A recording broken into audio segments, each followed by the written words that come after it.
മഹാന്മാരായ ഉലമാക്കൾ എഴുതി റസൂലുള്ളാഹി സ്വല്ലല്ലാഹു അലൈഹി വസല്ലം തങ്ങൾ പറഞ്ഞു, ഒരു പുഞ്ചിരി ഒരു സദഖയാണ്. എന്തിനാ ലുബ്ദ് കാണിക്കുന്നത്?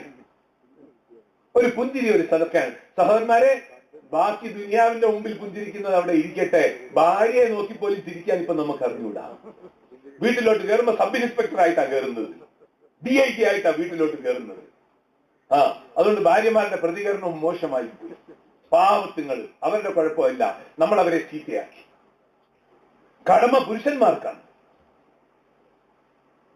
الرجال قوامون على النساء بما فضل الله بعضهم على بعض وبما أنفقوا من أموالهم فالصالحات قانتات. അല്ലാഹു സുബ്ഹാനഹു വ തആല പറഞ്ഞു, നല്ലപോലെ ഒരു കാര്യം മനസ്സിലാക്കിക്കൊള്ളീൻ, പുരുഷന്മാർ ഉത്തരവാദികളാണ്, ചുമതലക്കാരാണ്. അലൻ നിസാ, സ്ത്രീകളുടെ മേൽ. സ്ത്രീകളുടെ ദീൻ പുരുഷന്മാരുടെ ഉത്തരവാദിത്തത്തിലാണ്. നമ്മളുടെ ഭാര്യ നമ്മളുടെ വേലക്കാരിയല്ല, നമ്മുടെ വീട്ടിലെ